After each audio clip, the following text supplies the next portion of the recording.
Well, I can tell you that we didn't, and I like our team, and I'm down here preparing for this game, so I really don't understand what they're talking about. I heard about it right before we got on the plane to leave, but I can assure you that we prepare each week the way you're supposed to prepare, and I like the fact that our team knows how to do that.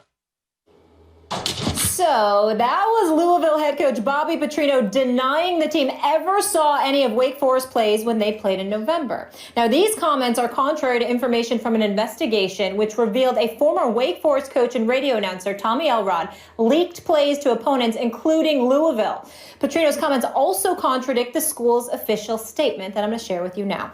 Our offensive coordinator, Lonnie Galloway, received a call from Elrod during the week of the Wake Forest game and shared some information with him that week. Among the communication were a few plays that were sent and then shared with our defensive staff. None of the special plays were run during the course of the game. Our defense regularly prepares for similar formations every week in their normal game plan.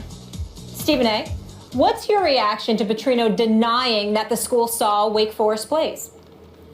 Well, my reaction is considered a source. I mean, a legitimate argument could be made that Petrino's a liar of the highest order. And why in God's name would anybody believe anything that he has to say? I think Booger McFarland on Mike and Mike this morning said that if Bobby Petrino told you it was raining, you don't even look at your umbrella. You just go outside, get in you're in your car. What you do is you roll up the sunroof, for crying out loud. You don't even think about it because it's Bobby Petrino talking. Max Kellerman, let's go down the list. I want to give some credit to our researchers here because I just want to read specifically off of what I have here, just the lies that we know factually. Going back, what, about 15 years? Actually, that's exactly correct. That's 2001. All right. You got Petrino, then the offensive coordinator with the Jacksonville Jaguars, takes the Auburn offensive coordinator job without telling Tom Coughlin, then the coach of the Jaguars before he went to the Giants, of course. Then in 2003, he's the Louisville coach. He accepts the job, but he interviews for the Auburn job, denies it until Auburn issues a statement acknowledging that they interviewed them on several occasions. Then Petrino asked for forgiveness and attributes and chalks it up to being a quote-unquote young coach. Then from 2004 to 2006, he interviewed for the Raiders job in the NFL, the Notre Dame job, and the LSU job in college football, denying it each time until get busted. Then in July 13th, 2006, he signs a 10-year deal with Louisville, all right, swearing how much he loves it and he wants to stay there. But then at the same time, he's also looking for another job. In 2007, less than 6 months after saying he was at Louisville forever, he takes the Falcons head coaching job. Then he skips out on the Falcons job after promising to stay there, okay? I mean, just the laundry list of lies. I don't even have time to read it on national television. How many times? It's one thing to lie. It's another thing entirely to lie pathologically. But then to make matters worse, get busted each and every time and still lies again. I mean, you can't make this stuff up. So now we got to do.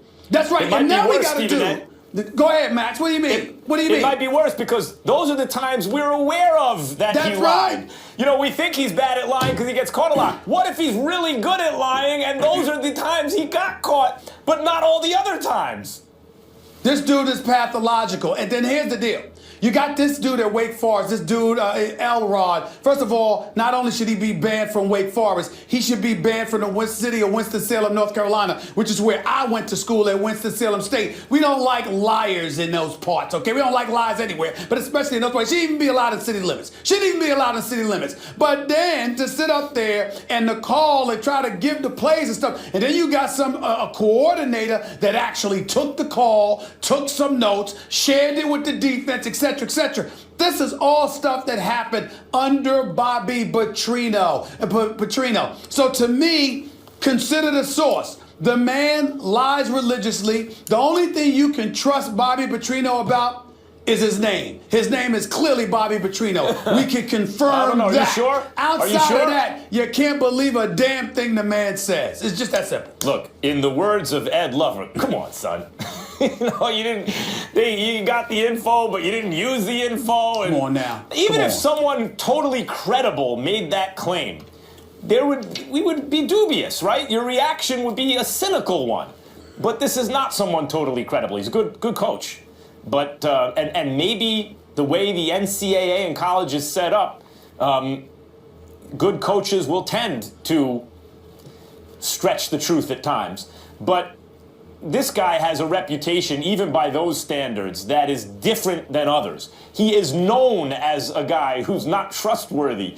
That's his reputation, anyway, as I understand it. And in this case, even were he credible, it would be a stretch. But he isn't.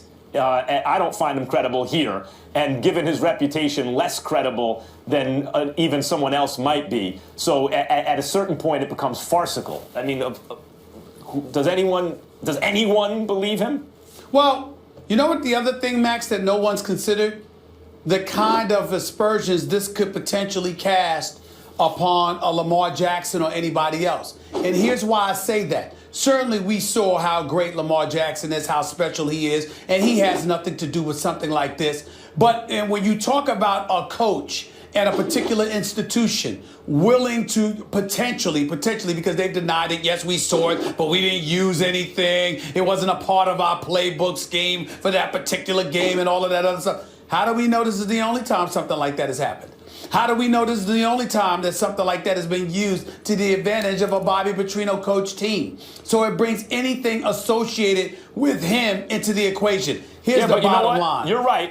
But if you're a player and someone gives you information or puts you in a position to do better, succeed, have a competitive advantage, I don't know that it's incumbent upon the player to question where the information is coming from. No, I'm not saying okay, that. Coach, you want me here? I'm going there. That's not what I'm saying. But it tarnishes somehow them in some way.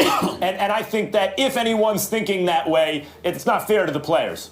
Well, it's not that you're holding the player accountable. You're saying that the coach he answers to has contaminated stuff. He's fogged, just the genuine feelings of laudables that you want to throw in the direction Here's of that a question for you, player. Stephen A. Here's a question. How many coaches, what percentage of coaches do you think in college football, or were you a coach even, and someone handed you the other guy's playbook, how many turn it down? Do you turn it down? I would turn it down.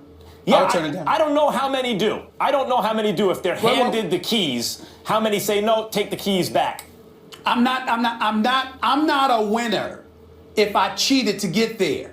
Anything that's within the rules, I'm cool. Like, for example, if I got a scout team and we're scouting you and we figure stuff out and know what you're doing based on what we've seen and things of that nature, that's fine.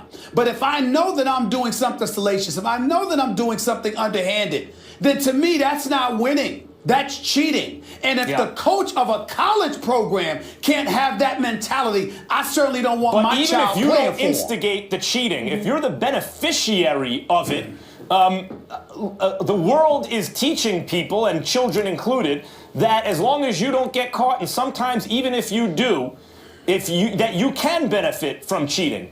And this is an issue that's even affected our national politics at times. Oh, gosh.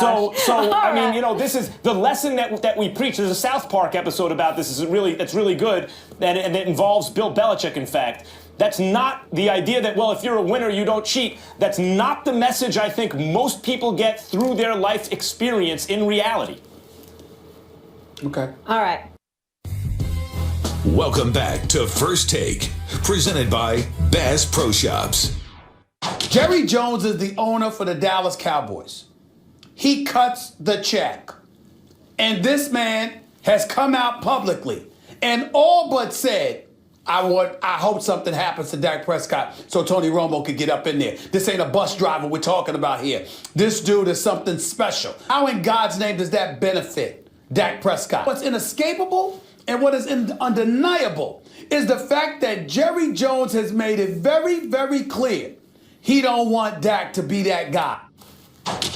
All right, Will Kane back with us. So, Will, that was earlier in the show. You were not with us I didn't miss at the time. I promise you, I didn't miss it. Okay. Yeah. What was your reaction to Stephen A. and Max right there? Well, I've had time to recover, but I was a little worked up about it. I mean, we also left out the key word, I think, which was you said Jerry Jones, Stephen A. was trying to sabotage Dak Prescott. That's interesting.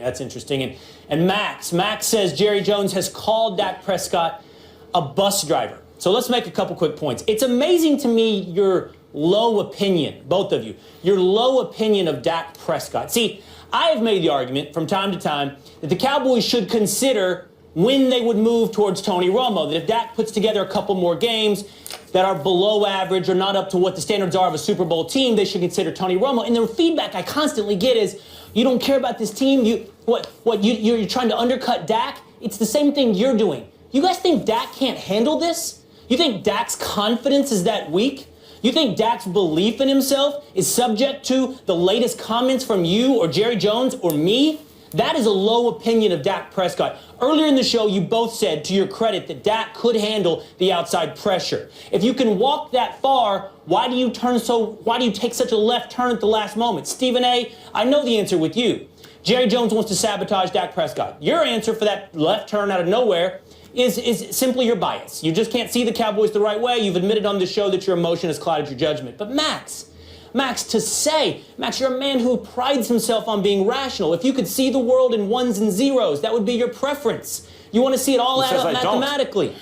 But you say that Jerry Jones called Dak a bus driver? Yeah. You know he did not do that. You know how to read that quote, Max. He said how? He said Tony Romo is not a bus driver in comparing him to other backup quarterbacks, not in comparing him to Dak. No, he wasn't saying driver's Dak's a bus driver and Tony's not. He's saying most backups are bus drivers and Tony is not. Boy, that. you read that. I don't know what your reading comprehension scores were, Will, but boy, you got that one wrong. Sorry. You are. First, I thought you were just creating a straw man in me to have something to whack at, because I agree that Dak Prescott's mentally very strong, obviously, and this kind of criticism is not going to affect him the way it would affect somebody else. But to argue that Jerry Jones is referring to other backup quarterbacks as bus drivers, when bus driver could be heard as game manager, and he's clearly saying Tony Romo is better than that? Who do you think he's talking about? This isn't a debate. I'm sorry, bud. You were wrong on this. The reading comprehension is clear. He's referring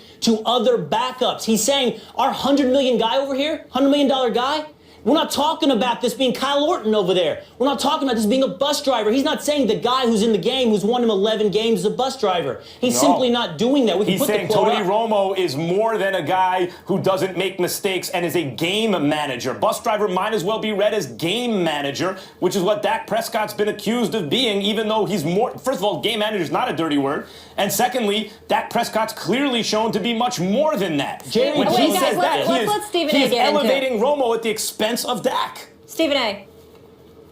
Well, I was actually enjoying the back and forth banter between the two guys. And I mean, in the case of Will, I find it not just ironic, but absolutely hysterical that he would accuse me of being biased when it comes to the Cowboys, as if he's not. I love how he just eradicates and omits himself from that equation. Like, oh, I'm not objective, but he is. He's just a paragon of virtue in that regard. Stop your nonsense. You know better. Well, you have no objectivity when it comes to your Dallas Cowboys. Yeah, by the way, especially when it comes to Tony Romo, because the one thing that easily a little child could predict when it comes to Will Cain is that it is important for him to be right. And how in God's name could you possibly be right if you ignored what Jerry Jones is trying to do with Tony Romo? You probably are the only person on the planet that wants Tony Romo in the lineup more than Jerry Jones. So who are you to sit up there and pick apart my statement, which are very obvious, by the way.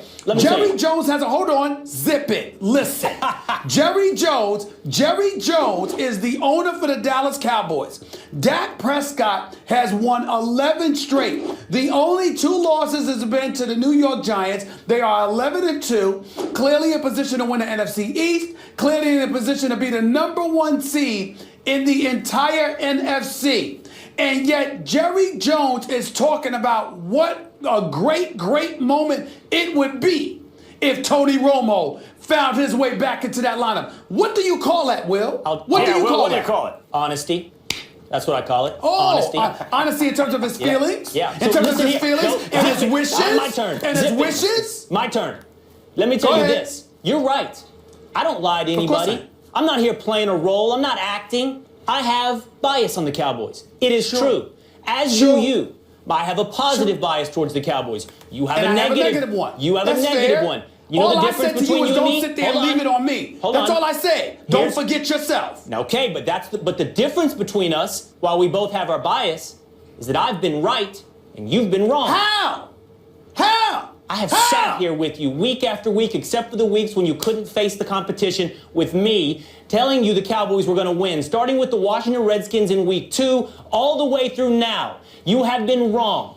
No. Again, Will, and time again, out, time out. and again. Time out, Will. Time out, Will. Well, you were King. saying Romo was going to It's get on his tape. job Hold back. up. It on tape. I'm not done It's with on that, tape. Max. Hold it. It's not Hold it, over. Will. Hold it, Will. You sounded like that dude from Saturday Night Live that played Tim Kaine. Relax. Chill out. Here's the deal, okay? I am on the record saying that the Dallas Cowboys, before the season began, would win the NFC East. That's number one. Number two, I said ain't no way in hell they're winning the Super Bowl. Come to me in February and let's see if I'm wrong. Number three, what I said is this. Why are you rooting for Tony Romo? Me personally, if Tony Romo is back in the lineup, it will ensure that Jerry Jones has messed it up and the Dallas Cowboys are going down. So I won't mind. You want Tony Romo regardless of what Dak Prescott does, but you call yourself a Cowboy fan when in fact you're really rooting for Tony Romo? How do you explain that? And Will, Yes, Max. to sit there and say that you've been right and Stephen A's been wrong about the Cowboys all year. Yeah, this is the year that the Cowboys have so far gone 11-2. Yeah. The Cowboys fan is Big going to be whoa, right a how lot you that living? year. I Yeah. mean, you know, It's been a good that's year, just Max. the way it goes. Yeah, it's been a good year. Yes, it has if you're a Cowboys fan so Here, far. final points on this. The Jerry Jones and how do I explain myself to you, Stephen A. Jerry Jones is being honest. He's not painting it or spinning it or being a politician. He's acknowledging that he has an emotional connection to Tony Romo. And the story let's would give him play a out cookie. well. The story would play out well that the franchise quarterback would win the Super Bowl. But he doesn't want to sabotage Dak. Neither do I. I think the Cowboys can win a Super Bowl with either. I think Tony increases the odds. I'm not alone, by the way. Dominique Foxworth, Bomani Jones, other people have acknowledged this as well. I'm not alone here. Would Dak Prescott be anything country is less than 300 million. Find a sabotage few who if Tony agree. Romo ends up in the lineup, even if he doesn't get injured, but Tony Romo still found Gentlemen, his way up in the this lineup? is Would that fun. not be sabotage? Sabotage. Like he wants to sabotage. We gotta go. Please. Listen, Man, the go Giants. home. The Go Giants home, know Will. about We're done. sabotage. They sabotage your Cowboys' choice. Well, so good to see you.